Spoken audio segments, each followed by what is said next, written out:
안녕하세요. 수아입니다. 이번 시간은 해탈한 사람의 눈동자입니다. 이 내용은 제가 오래전에 TV 어느 프로그램을 보는데 눈에 확 들어오는 내용이 있었습니다. 어느 젊은 역학자가 나와서 관상학에 대한 이야기를 하고 계시더라고요. 젊으면서 밝고 맑은 그런 얼굴이었어요. 지금의 기억으로도 그렇습니다. 그런 분이 나와서 관상학에 대한 이야기를 하시는데 그분은 특이하게도 관상학 중에서도 눈동자와 특히 눈빛에 대한 이야기를 하셨습니다. 자신은 누군가의 관상을 볼 때 가장 중요시 여기는 게 그 사람의 눈빛이래요. 눈빛은 그 사람 운명학의 30%를 차지한다고 말씀하셨습니다. 다른 관상이 아무리 좋아도 눈빛이 안 좋으면 많이 점수가 깎인다는 것이죠. 30%를 차지하는 게 눈빛이라고 말씀하십니다. 그래서 자신은 그 사람의 눈빛을 보면 그 사람의 의식 세계를 알 수 있고 심리 상태 그리고 미래를 예측할 수 있다고 하셨습니다. 그래서 그럴 수도 있겠구나 하는 생각을 했죠. 왜냐하면은 지금은 성형이 너무 발달해서 사람의 그 관상을 보기가 쉽지 않다는 거예요. 옛날같이. 그러나 눈빛만큼은 성형을 할 수가 없죠. 그래서 옛날부터 우리 조상님들은 사람의 눈빛을 보면 안다. 그런 말들을 많이 하셨죠. 눈빛이 살아있어야 된다. 아무리 현재 상태가 곤궁해도 입성이 초라해도 눈빛이 살아있는 사람은 희망이 있다. 그런 말씀 하시잖아요. 정신 상태를 알 수 있다. 또 눈동자에서 자비로운 기운이 나오는지 아닌지도 살기가 나오는지 살기가 나오는지 아는지도 알 수 있고 그런 걸 알 수 있다는 말들을 많이 하시죠. 근데 이분께서 말씀하신 내용 중에 아주 특이한 부분은 달라이 라마 존자와 스티븐 호킹 박사의 눈동자에 대한 이야기를 하신 부분입니다. 그분이 말씀하시기를 달라이 라마 존자님의 눈동자는 황금빛 눈동자라고 하십니다. 그 빛이 황금빛이 밖으로 확 퍼져나가더래요. 밝게. 그러면서도 특이한 게 한 귀퉁이가 찢겨져 있대요. 그거를 보고 이 사람은 해탈한 사람이구나. 다시는 윤회에 들지 않는 성현의 눈동자구나라고 판단하셨다고 합니다. 그런데 그와 반대로 스티븐 호킹 박사의 눈동자는 달라이 라마님의 눈동자와는 정반대로 빛이 밖으로 퍼져나가는 것이 아니라 안으로 감겨두는 그렇게 어두운 눈동자라고 말씀하셨습니다. 그렇지만 거기에 대한 자세한 설명은 하지 않으시더라고요. 그 부분이 조금 아쉬웠어요. 근데 좀 워낙 유명하신 분이고 호킹 박사가 그래서 설명하시기를 꺼려하셨던 것 같아요. 더더구나 방송에 나와서 공개적으로 얘기하기는 좀 그랬나 봅니다. 근데 대충 이제 감은 가더라고요. 왜 말씀 안 하셨는지는. 그런데 이런 눈빛을 보고 사람을 보는 거는 저희 스승님께서도 굉장히 이 부분은 탁월하셨어요. 사람의 눈 보면 어느 정도 다 파악하시더라고요. 특히 신기가 있는지 그 사람의 눈빛을 보면 신기가 있는지 없는지 알 수가 있다. 이 사람이 신이었다가 인간몸 받아왔는지 어쩐지도 알 수 있다. 다르대요. 눈빛이. 흐르는 빛이 틀리다고 합니다. 신기가 있는 사람들은 특히 이제 빙의가 됐는지 그리고 빙의가 됐으면 어느 정도까지 됐는지도 눈동자의 빛을 보고 다 알 수가 있다. 그래서 이렇게 얘기해 주시고 하셨어요. 조금 들어와 있네, 많이 들어와 있네 이런 걸 다 하시는 거예요. 그리고 싹 기도를 이제 시킵니다. 그런 분들한테. 그래서 기도하면 싹 벗겨져 나가면 이제 그만해도 돼 그렇게 말씀을 해주시는 분이었습니다. 눈동자 보고 이제 벗겨 나간 걸 아시는 거예요. 그리고 이제 주와 인마가 됐는지 주와 인마 된 사람들이 의외로 많다고 하셨습니다. 사찰을 돌아다니시다 보면 기도 많이 한 그런 수행자들을 보잖아요. 보살님들이든 거사든 누구든 뭐 3000배를 하고 막. 근데 눈동자에서 문제가 많은 사람이 많더라. 왜요? 그랬더니 뭐에 씌인 사람들이 많아. 눈동자 보면 뭐에 씌었구나. 제정신이 아니구나. 뭔가에 씌었다는 게 보인대요.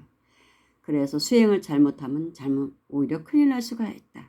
주아인마가 되고 핑의가 되고, 그리고 정견이 없더라. 눈동자를 보면 이 사람이 정견이 없는지 있는지를 알 수가 있다. 이제 그런 이야기도 하셨고, 또 이제 음성을 듣고도 웬만큼 파악을 하십니다. 재미있는 예로 이제 저희 가게에 한번 전화를 하셨는데, 그때 제가 자영업 할 때니까 제 가게 종업원 하나가 저희 스승님의 전화를 받았어요. 저 대신 제가 바빠가지고 반갑게 서로 막 인사들 하더라고요. 안녕하세요 하면서. 그러고 이제 저를 바꿔줬죠. 그래서 이제 제가 전화를 받으니까 저희 스승님 웃으시면서 그 종업원 목소리 보통 아닌데 그러셔요. 왜요? 그랬더니 남편보다 사주가 좋아. 그래요? 목소리 들으니까 남편보다 더 똑똑하고 사주도 더 좋네. 여자가 오히려 사업하는 게 낫겠어.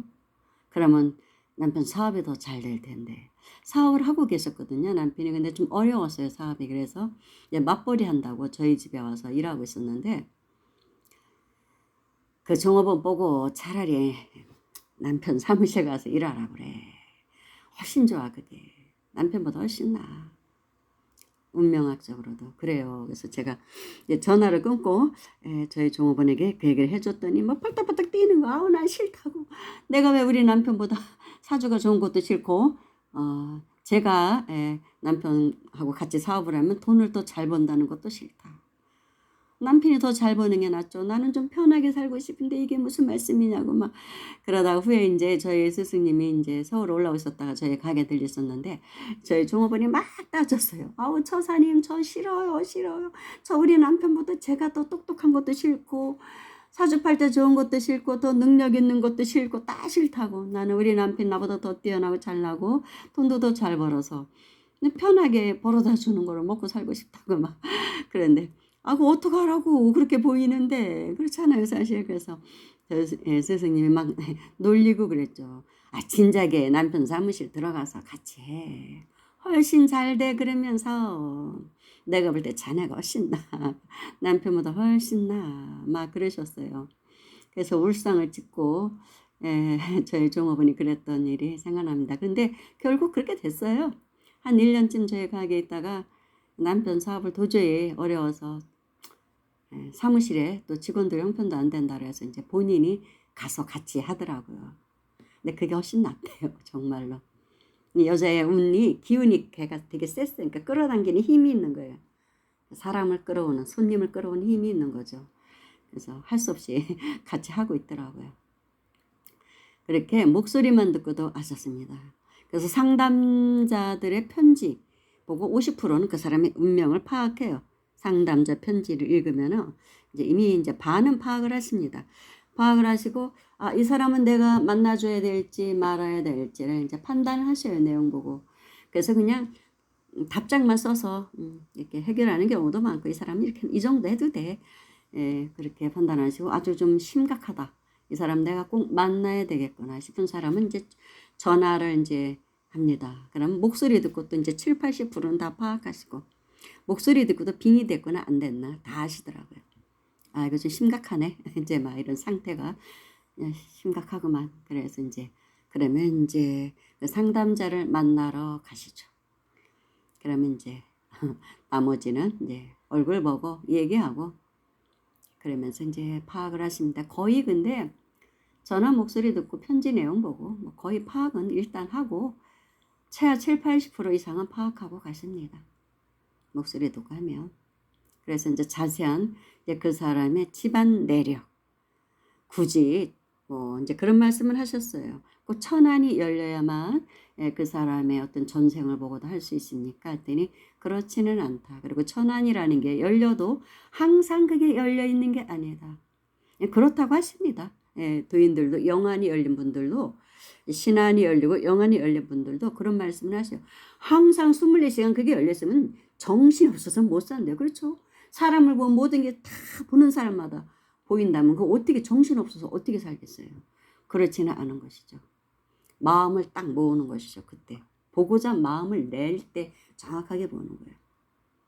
집중을 해서 탁 마음을 모을 때, 그리고 이제 또 항상 보이는 것은 아니고, 또 내가 정신이 맑을 때 더 잘 보이고, 내가 좀 뭐 번뇌가 있다든가 그러면 좀 그런 게 흐릿한 것이죠. 그 천안이 또 열릴 때, 처음 열렸을 때 또 확 그렇게 뭐 저기 한 거지, 평생 가는 건 아니라고 수행자들은 다 이야기를 합니다. 제가 그런 사람들한테 질문을 다 해봤거든요.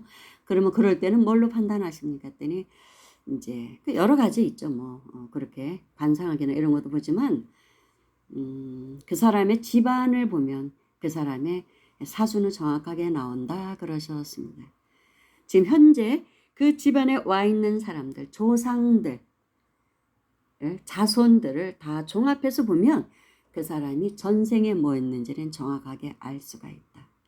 그리고 현재 상태, 그리고 미래 다 볼 수 있다 그러시더라고요. 거의 그게 적중한다고 말씀을 하셨습니다. 그래서 그런 적중력을 얻기 위해서 그냥 앉아서만 되는 건 아니었던 것 같아요. 만행을 엄청 많이 하셨어요. 나름대로의 깨달음을 얻고 산에서 내려오셔가지고 만행을 하신 것이죠. 수많은 사람을 만나면서 얻은 공부이기도, 해안이 열리는 거예요. 많은 사람들과 상담을 하다가 해안이 열리는 것이죠. 그러면 거의 적중하더라 그런 말씀하셨습니다. 집안 내력이 굉장히 중요하다고 하셨습니다. 조상 줄이라는 게 있잖아요. 줄. 그거를 보면 알 수가 있다. 그렇게 해서 판단을 하시는 것이죠. 아무튼 이제 목소리만 들으면 뭐 그 사람이 바람둥인지 뭐 운세가 상승운인지 하강운인지도 이제 다 아셨고, 이제 새끼가 넘치는 사람들, 이 색이 넘치는 사람들 목소리는 다르다. 그거 알 수가 없죠. 저도 이제 그런 말씀도 하시고, 본인만의 이제 판단법이죠. 그렇다고 저희 스승은 사주명리 공부하신 분은 아니에요. 그런 걸 별로 좋아하지 않으셨어요. 그냥 이제 수행을 하시다 보니까 이제 해안이 열리고 법안이 열리고 직관이 열리는 거죠. 직관이 탁, 직관력이 뛰어나다 보니까 탁 보면 이제 아는 것입니다. 근데 제가 절에 살 때 보면 절에 사는 사람 중에 이런 사람들이 굉장히 많아요. 절에 열심히 오는 사람 중에 사주명리 공부한 사람들이 많습니다. 그럼 제가 그 사람들하고 대화하는 걸 좋아했어요. 그래서 막 질문도 하고 서로, 그러면 뭐 20년, 30년 철학 공부를 했다고 그러는데도 이 직관의 영역에서는 좀 까마득한 사람들이 많아요. 대화하다 보면 알거든요. 직관의 영역은 까마득해요. 그런 사람들은 사주 그거 배워서 열어봤자 성공 못합니다. 근데 정말 물어보면 한두 번 다들 뭐 차렸었더라고요. 사주 카페도 했었고 뭐 1, 2년 운영했었다 막 그랬는데 다 문 닫아요. 왜냐하면 적중력이 없거든요. 사람의 마음을 깨뜨려 보는 그런 능력도 없고, 그러니까 못하는 거예요. 그러면 책을 계속 풀어가지고 뭐 하는 거는 통계학이기 때문에 그걸로는 힘들어요. 유지하기도 힘듭니다. 철학관 유지하기 힘들어요. 영안이 열리고 진짜 뭐 신안이 열리고 뭐가 막 열리지 않고는 힘든 부분이 또 그런 부분이에요. 근데 되게 많아요. 지금 우리나라에 그런 철학 공부하시는 분들이 많다고 합니다.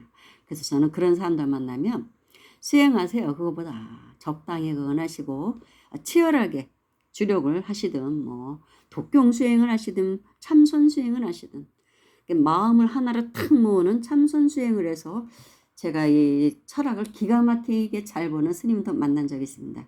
당신의 비결은 죄송한 얘기지만 무자 화두를 들면서 15년을 수행을 했었대요. 참선. 그런데 그러고 나서 사람의 이 사주를 보면은 탁 보인대요. 한 생각이 딱 떠오른대요. 보는 순간. 그러면 거의 적중한다 그러시더라고요. 마음을 모으는 힘이 있으니까 딱 보는 거예요. 직관력이죠. 그런 말씀 하시더라고요. 그래서 제가 그런 얘기를 해주면서 수행을 하세요. 그 부분으로 이제 업을 삼으려고 하는 분들도 꽤 많아요. 그 부분을 업을 삼으려고 하셔도 수행을 하셔야 됩니다. 그냥 그 글씨만 계속 글만 파고 들어가고는 한계가 있다. 탁 열려야 되거든요. 아무튼 그때 그래가지고 제가 그 이제 역학자의 말을 듣고 거울을 보고 제 눈동자를 봤어요. 나도 한꿈빛이 나나. 애들이 전혀, 저는 아직도 어두운 눈동자인 것 같습니다.